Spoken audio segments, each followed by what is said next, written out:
the first chapter from class 11 biology, that is the living world. Now we will see some important points from this chapter for NEET exam. So let's see. At first we will see the unique features of living organism. Living organism means, as we know, there are two types of organism, living organism and non-living organism. Living organism means the animals and plants, those who have life, and the non-living organism means that cannot grow or can move, that are non-living organism, means the organism those do not have life. Okay, so here we will see some unique features of living organism. So living organism growth means living organism first take birth, after that they will grow day by day till the certain age of their life. Next, reproduction means the living organism can reproduce of their own kind, means from parent children come or the daughter cells come or reproduce. Next, metabolism. Some metabolism or metabolic process is being done inside the body of the living organism. Consciousness means being conscious on some activity. And the lifespan. All the living things have specific lifespan, but the non-living things don't. Next, all process of life occur in protoplasm, and hence Huxley rightly called protoplasm as the physical basis of life. So, all process of life occurs in the protoplasm of the living organism. So, scientist Huxley rightly called the protoplasm as the physical basis of life. It is known as living matter because it shows all properties of life. So, protoplasm is known as the living matter also because it shows all the properties of life. Okay. Next we will see about the biodiversity. So, currently there are some 1.7 to 1.8 million living organisms known to science. Means in our earth there are 1.7 to 1.8 million of living organisms which are known to science. Out of which 1.25 are animals and about 0.5 millions are plants. Means out of 1.8 million there are 1.25 are animals and about 0.5 millions are plants. Okay, so from that we can say there are huge number of animals present in our world. Use of systematics. At first I want to tell what is systematics. Systematic means if we will identify or we can discover any unknown organism, at first we have to identify that. After that we have to give the name of that organism. Then we can classify that organism, means into which group they will come. We can classify that. So this full process is known as systematics. So systematics have three parts: identification, nomenclature and classification. Identification means after discovering any unknown organism, at first we have to identify that. After that, nomenclature means we have to give the proper name for that organism. Then classification means we have to classify that organism into a specific group or class. Okay. Next, see biological nomenclature. So what is biological nomenclature? That means if we will give the living organism a proper name and we will classify them, then it is known as biological nomenclature. So for providing scientific name to known organism, that means after identification, if we will give the proper scientific name for the organism, then it is known as biological nomenclature. Okay. Each name has two components: generic name or genus and specific epithet or species. So there should be two components. In every scientific name there should be two components. The first one will be generic name, that means genus, and second one will be specific epithet, that means species. So first one will be genus and second one will be species for the scientific name. The second one will be species. Okay. So next, see, this system of nomenclature was provided by Carolus Linnaeus. So who have discovered this? This system of nomenclature was provided by Carolus Linnaeus. So Carolus Linnaeus was the discoverer of biological nomenclature. Okay. Next is taxonomic categories. A taxonomic category is a rank or level in the hierarchical classification of organism. Means it is a rank or the level in the hierarchical classification of organisms. There are 7 obligate categories and some intermediate categories. That means the taxonomic category, it is the level or the step of hierarchical classification of organism, means into which class the organism will live. These steps are given in the taxonomic categories. There are 7 categories. Some intermediate categories are also present there. So taxonomic hierarchy is given below. See, first is kingdom, then division, class, order, family, genus and species. These 7 are known as taxonomic hierarchy. Okay. Next is taxonomic aids, means to develop this taxonomic hierarchy or to do the experimental procedure, that means the identification and classification, some techniques or procedures and stored information that are very useful in identification and classification of that organism. This is known as the taxonomic aids, means some techniques, procedures and the stored information that are very useful in the identification and classification of unknown organism. So these type of things which help to identify and to classify the organism, these aids are known as taxonomic aids. Some taxonomic aids are herbarium, museum, zoological park, botanical garden, key. So next we will see about the definition of these aids. So herbarium, that means it is one area in which we can store some plants. Okay, we can store the plants in dried condition. After drying we can store it. This is known as herbarium. Museum, into which the extinct organism or extinct materials we can preserve it. Okay. Zoological park.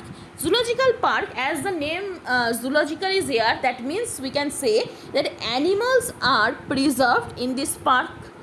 The animals, those who are going to be extinct, we can preserve this type of animals to increase their number. We can do this process in the zoological park. So it is a taxonomic aids. Next, botanical garden. From botanical, the name botanical, we can understand that it is related about the plants. So in this botanical garden we can preserve the trees or the plants from another region. We can collect some plants from another region and we can preserve in this botanical garden, or the plants those who are going to be extinct, we can preserve it. And last one is key. Okay, so see, keystone species. So what is keystone species? Keystone species determine the biotic structure of an entire commonly, means keystone species which determine the biotic structure of an entire commonly, means into an area what is the biotic structure, which type of animals or which type of plants should be live there, that is the keystone species, means which type species will live in which area. For that area, that species is the keystone species. Okay. Next, see, taxonomy is divided into 3 types. So taxonomy is divided into 3 types. First one is alpha taxonomy, second one is beta taxonomy, third one is omega taxonomy. So what is alpha taxonomy? The alpha taxonomy deals with collection and identification of organism on the basis of gross morphology, field and herbarium studies. Means alpha taxonomy deals with the collection and identification of organism on the basis of their morphology. Means by seeing this, in which area they are growing, by seeing the herbarium study, if we will classify or we can identify any organism, that is alpha taxonomy. It helps to combine monographs and flora and to identify plants. Means this alpha taxonomy help to identify and making the monograph of the flora or means the plants. So it is classical taxonomy also. So the another name of alpha taxonomy is the classical taxonomy. Understood? Next is beta taxonomy. So it deals with collection and identification on the basis of morphology and evidences from genetics, cytology, anatomy and physiology, etc. So beta taxonomy deals with the collection and identification on the basis of the morphology and the evidences which are coming from the genetics or from cytology or anatomy or physiology. Means from the previous generation, from where these identification are coming or from which organism these characters are coming. So by seeing this genetic classification, we can classify or identify any organism. This is known as beta taxonomy. Okay. Next, last one, that is omega taxonomy. It consider all microscopic observation. Means all the microscopic organisms we can observe it. So all microscopic observation and biochemical evidences, and is equivalent to neo-systematics, that means modern taxonomy, and based on phonetic classification. So omega taxonomy considered all the microscopic observation. Means it deals with the microscopic observation and also biochemical evidences, and it is equivalent to neo-systematics, that is modern taxonomy, and it is based on the phonetic classification also. Understood? Next we will see some names. See, Father H. Santapu, father of Indian taxonomy. So if any question will come that who is the father of Indian taxonomy, you have to say that Father H. Santapu. He is the father of Indian taxonomy. William Roxburgh, he is the father of Indian botany and Indian herbaria. The term taxonomy was coined and used by French botanist A.P.D. Candolle in 1813 in his book Théorie élémentaire de la botanique. This is very important. You have to remember that the term taxonomy was first coined by French botanist. The name of this botanist is A.P.D. Candolle in 1813 in his book Théorie élémentaire de la botanique. In this book, he had used the term taxonomy first. Okay, this is very much important topic. You have to remember this. Term systematic was used by Swedish botanist and Dr. Linnaeus. So, the father of taxonomy for his book Systema Naturae in 1735. So term systematic was used by Swedish botanist and Dr. Linnaeus also. Linnaeus was the father of taxonomy for his book Systema Naturae in 1735. Now we will see some name of famous books and the author name. The Origin of Life was written by Oparin. Principles of Systematic Zoology written by Ernst Mayr. Philosophic Zoologic written by Lamarck.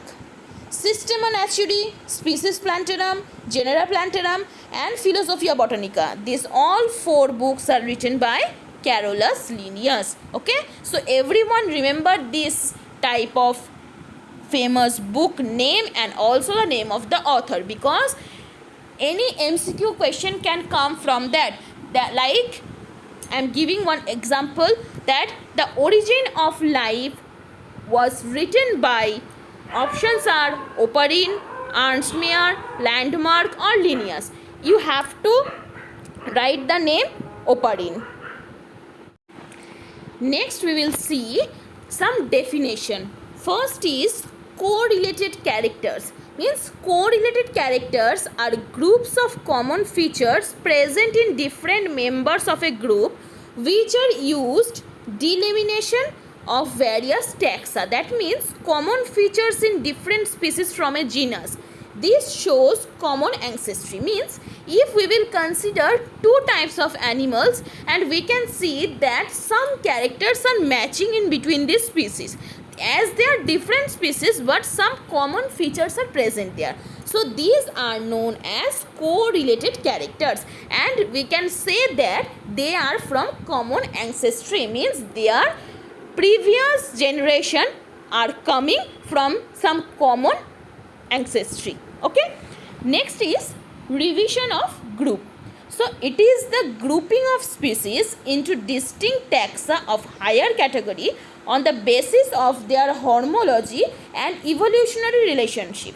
So revision of group, it is the grouping of species. Means it is one type of grouping of the species into distinct taxa of higher category. Means it is differentiated into distinct taxa of higher category on the basis of their homology and evolutionary relationship. Means from which ancestral species they are coming, from which parental species they are coming. According to that, this revision of group is being done. Okay. Next definition, that is vegetation. So what is vegetation? Vegetation of an area is described but flora and fauna is listed. Means vegetation of area, that means into which area the flora and fauna, that means plants and animals are living, their surrounding area is known as the vegetation. Okay. Next is formalin acetoalcohol. It is one chemical that is used. It is a liquid preservative most commonly used for preserving anatomy materials. Means we have to preserve some materials in our laboratory or in the museum. In that case we have to use formalin acetoalcohol, FAA. It is one liquid preservative. It is used to preserve the organism into the museum or into the lab. Okay. Next is Botanical Survey of India. The full form of BSI, that is Botanical Survey of India. This is very important question. You have to remember these full forms also, because from these full forms such questions can come.